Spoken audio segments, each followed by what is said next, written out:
May God bless your day and your week. Welcome to this deep dive. It is so great to be here. Yeah, and if you are joining us today, you probably already know the foundational narrative, right? Jacob, Rachel, Leah, Laban. Right, the classic patriarchal family tree. Exactly. You know the broad strokes.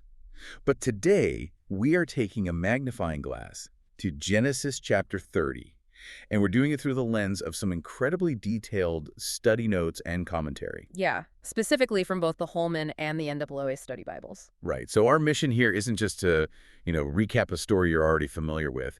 We are going to really dig into the archaeological context, the ancient Near Eastern contract law. Which is wild, by the way. It is, and the bizarre botanical superstitions, plus the just deeply flawed human psychology driving this entire chapter. It really is a fascinating cross-section of ancient life. What stands out so vividly when you review the Holman and NAA materials is, well, how this text completely strips away any idealized, sanitized view of these historical figures. Oh, totally. I mean, Genesis 30 is basically a masterclass in human messiness. We're looking at a family essentially tearing itself apart through envy and desperation. Yeah. They're relying on ancient folk magic, engaging in some wildly deceitful labor negotiations. It's basically an ancient soap opera. Exactly. But the synthesis of all our sources points to one brilliant, overarching reality. This chapter is entirely about how deeply flawed human manipulation constantly collides with and is ultimately overridden by a steady divine providence. I love that. So let's jump right into the deep end of that human messiness. Let's start with the surrogacy conflict. Oh, right. The boiling point. Yeah, the chapter opens at an absolute boiling point. Yeah. Rachel is barren, Leah is producing heirs left and right, and the text gives us this incredibly raw moment. Rachel corners Jacob and literally demands, "Give me children or I'll die." And Jacob fires back, asking if he's in the place of God. Right. And now we know Rachel's next move is to give her servant, Bilhah, to Jacob to bear children on her behalf. And to a modern reader, this just feels like an impulsive, chaotic act of sheer desperation. Oh, absolutely. Yeah. But the Holman study notes frame this entirely differently. Yeah, explain that, because the archaeological context here is so cool. It changes everything we think we know about the scene. The study Bibles point us directly to the Nusi texts. The Nusi texts. Yeah. These are a collection of ancient documents excavated in modern-day Iraq dating back to the 15th century BC. And they provide an incredibly clear window into the legal and social customs of the ancient Near East. So it wasn't just a random idea she had. Not at all. According to these texts, providing a servant as a substitute wife wasn't some chaotic, impromptu scheme Rachel dreamed up in a fit of jealousy. It was a deeply established, legally recognized practice. Wow. Yeah, if a primary wife could not provide an heir, she was often legally obligated by her marriage contract to provide a surrogate to ensure the family lineage continued. See, that context actually complicates things, though, don't you think? How so? Well, if this was just a standard, legally binding cultural norm of the 15th century BC, why is the narrative practically vibrating with hostility? I mean, it doesn't read like a dry legal transaction. Rachel specifically says the child will be born upon my knees, which the study notes explain was the literal physical symbol of adoption in the ancient world. Yes. But the second those babies are born, she weaponizes them. She really does. She names the first one Dan, meaning vindicated, and the second Naphtali, which literally translates to wrestling or struggle. She is publicly declaring that she is in a wrestling match with her sister. And the tension you're picking up on there is exactly what makes the biblical narrative so compelling compared to the dry legal texts of Nuzi. Right. The archaeological records tell us what was legal, but Genesis tells us what was human. The law might say a surrogate is a perfectly acceptable way to build a family, but human emotion. The jealousy, the inadequacy. Exactly, the desire to be loved. That doesn't care about contract law. Right. Rachel is using a legal loophole, but she's doing it to score emotional points. Yeah. And Leah, who realizes she has stopped having children, immediately adopts the exact same tactic. She hands over her servant, Zilpah. And when the boys are born, Leah names them Gad, meaning fortune, and Asher, meaning happy. It is a proxy war fought through nomenclature. 100%. Every single time a child is born in that camp, their very name is a public, lifelong billboard broadcasting where the sisters currently stand in their bitter competition for Jacob's affection. Yeah, none of these names in this specific section are about praising God for the miracle of life. No, they're scorecards. Exactly, scorecards. And that desperate need to control the outcome leads us directly into what has to be one of the strangest anecdotes in the entire book of Genesis. A mandrake market. A mandrake incident. It is a perfect pivot point for the chapter. So set the scene for us here. Okay, so the text tells us that during the wheat harvest, Leah's oldest son, Reuben, is out in the fields and stumbles across some mandrakes, and he brings them back to his mother. Now, if we are going to understand why Rachel suddenly loses her mind over these plants, we have to look at how the Bibles translate and explain the botany here. Right.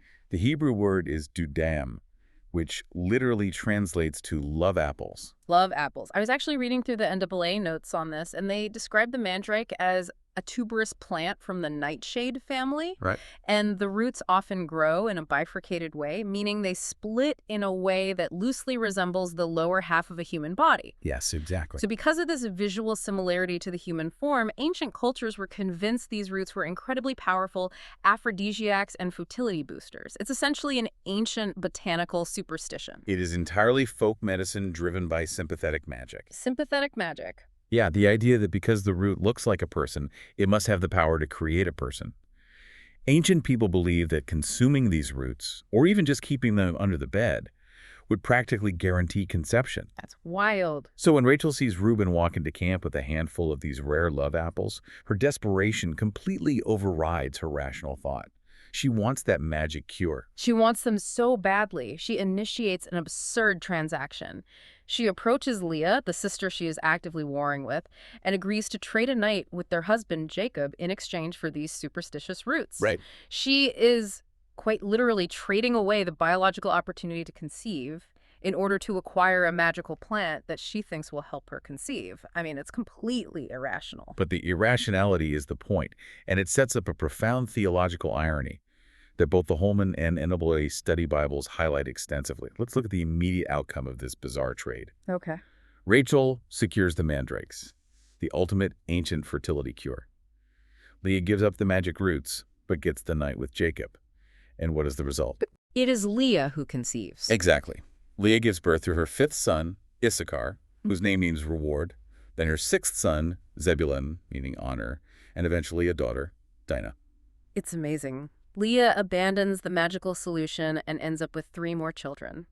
Rachel clutches her fertility roots and absolutely nothing happens. The text is completely flipping the cultural expectation on its head. It really is. It's almost mocking the superstition. It is a deliberate subversion. And the study notes draw our attention to the exact phrasing the text uses when Rachel finally does become pregnant with her firstborn son, Joseph, whose name means Mahiad. Right. What does it say? The text does not say the mandrakes finally kicked in. It says, God remembered Rachel, and God listened to her and opened her womb. Wow. The Bibles are unambiguous here. The magical, superstitious solution had zero power. The narrative goes out of its way to show that life comes from the sovereign action of God, not from desperate human attempts to manipulate nature through folk magic. That is a massive takeaway that bridges the entire chapter. Whenever these characters try to force an outcome, whether through exploiting cultural surrogacy laws or buying into botanical superstitions, it just breeds more chaos. Exactly. But the divine plan operates on its own timeline, and that theme of manipulation doesn't stop with the sisters. The second half of chapter 30 shifts the focus to the men. Yes, Jacob and Laban. Jacob has finished his 14 years of labor for his wives, and he goes to his father-in-law, Laban, and says it's time for him to return to his own country. But Laban, who we already know is incredibly shrewd, begs him to stay. And Laban's plea to Jacob contains a detail that is incredibly easy to read right past. But the NAA study notes zeroes in on it because it presents a fascinating theological paradox. Okay, what is it? Laban admits to Jacob, I have learned by divination that the Lord has blessed me because of you. Divination. The Hebrew word implies seeking omens or observing signs, perhaps through idol worship or pagan rituals. I always found that detail bizarre because later in the biblical narrative, under the Mosaic law, the Israelites are strictly forbidden from practicing any form of divination. Right, it's totally condemned. It is condemned as an inadequate, sinful, pagan practice. So why is the text validating Laban's use of it here? Well, the text isn't validating the method, it's validating the reality of the blessing. Oh, that makes sense. The NAA notes unpack this beautifully. Laban is a pagan operating in a pagan culture. He is using flawed, sinful methods to read the spiritual temperature of his household.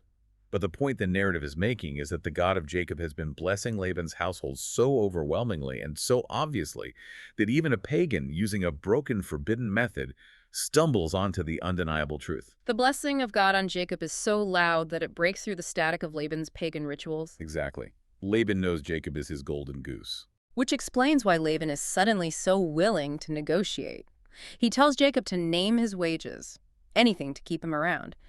And Jacob proposes a deal that, on the surface, sounds like he has completely lost his mind. It really does. Jacob offers to go through the massive flocks and only take the genetically rare animals as his payment. For sheep, the standard dominant trait is solid white.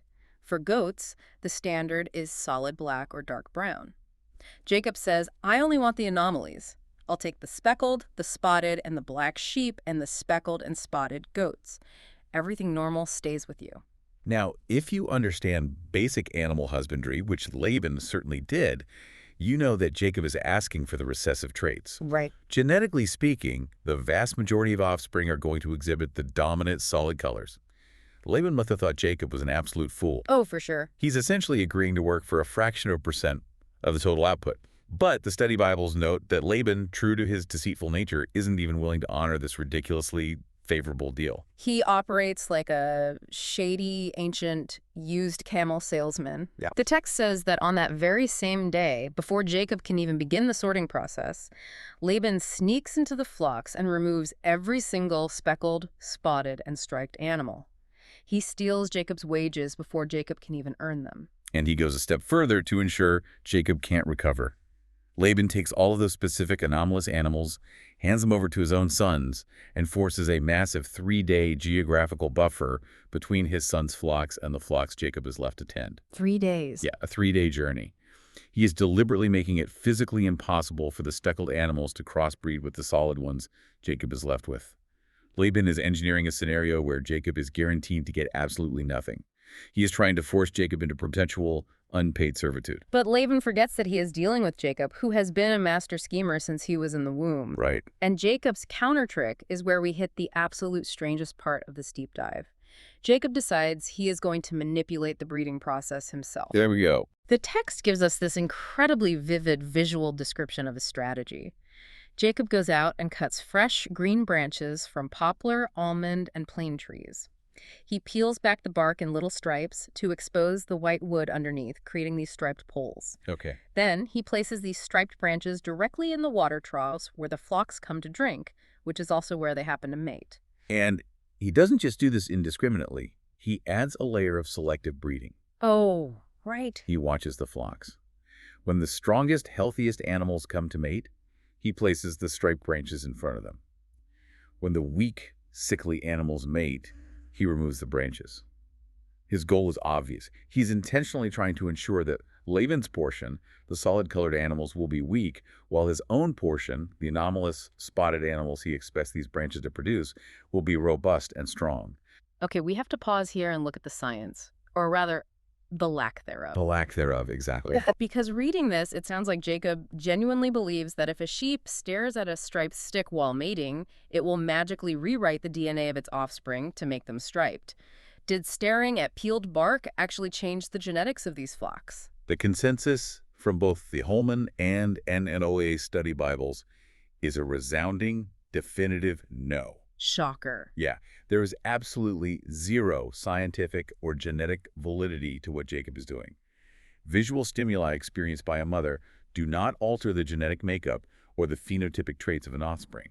What Jacob is practicing is an ancient, mistaken concept known as maternal impression. Maternal impression. Right, it's junk science. It's a complete myth. So Jacob is essentially doing the exact same thing Rachel did with the mandrakes. Right. He is relying on his own version of a magic trick, a physical superstition, thinking his cleverness can control the biological outcome. Exactly.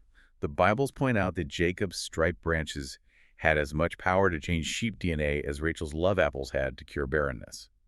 Which is to say, none at all. Wow. But here is where the synthesis of the entire chapter comes into full view. The sticks didn't work, yet Jacob's flocks explode with speckled and spotted offspring. Why? Why? Providence. Because of divine providence. The study Bibles direct us to look ahead briefly to the very next chapter, Genesis 31, where Jacob actually admits this to his wives. He tells them that the angel of the Lord appeared to him in a dream and explicitly showed him that God was the one causing the flocks to bear speckled and spotted young. That is amazing. The miracle wasn't in the botany. It wasn't in Jacob's clever little science experiment. God was actively overriding both Laban's relentless deceit and Jacob's weird superstition. Yes. God was intervening to ensure Jacob was paid his due and that the covenant promises were kept. That is the ultimate takeaway from the sources. Look at the result at the end of the chapter. Despite Laban removing all the prize animals and hiding them a 3-day journey away, the text concludes by telling us that Jacob grows exceedingly wealthy. Oh, yeah. He acquires massive, robust flocks of speckled and spotted animals. He acquires male and female servants, camels and donkeys. It's a total reversal. It is, and the study notes draw a direct theological parallel here. This accumulation of immense wealth in a hostile foreign land directly mirrors the wealth of his grandfather Abraham. It is the Abrahamic covenant manifesting in real time. It is an incredible contrast to track through this entire deep dive. On the human level, Genesis 30 is chaos. Pure chaos. You have surrogate wives being used as pawns in a naming war, sisters trading their husband for hallucinogenic roots, fathers-in-law breaking contracts and hiding sheep, and a patriarch whittling striped branches thinking he's a geneticist. It's absurd when you list it all out. Right. Every single human in this story is acting out of fear, envy, and a desperate scramble for control. And yet beneath all of that human grasping, the divine plan just keeps moving forward, unhindered. Through all the plotting and the junk science, God is the one preserving the lineage of Israel. God is the one opening the womb. God is the one determining the flocks. The study materials make it clear that the focus shouldn't be on the cleverness of the human schemes, because they all ultimately fail or rely on false premises. The focus is entirely on the faithfulness of God to a deeply flawed family. I couldn't agree more. As we wrap up this deep dive, I want to leave you with a final, provocative thought to mull over. We've had some fun today analyzing the absurdity of Rachel's mandrakes and the junk science of Jacob's peeled branches. From our modern vantage point, it is incredibly easy to spot their superstitions and see how foolish it was for them to try and force a divine blessing through a magic root or a striped stick. Very easy. But when you look at your own life, how often do you rely on your own version of magical solutions? How often do we resort to our own desperate schemes or try to meticulously manipulate our circumstances to force an outcome, rather than trusting the timing and the provision of the one who actually controls the reality beneath the surface? It's a great question. It's easy to analyze Jacob and Rachel historically, but their desperation to control the uncontrollable is a deeply human trait we all still share. Thank you so much for joining us for this exploration of Genesis 30. We hope parsing through these study notes gave you some fresh insights, a better understanding of the ancient world, and a lot to think about regarding your own life. May God bless all of our listeners.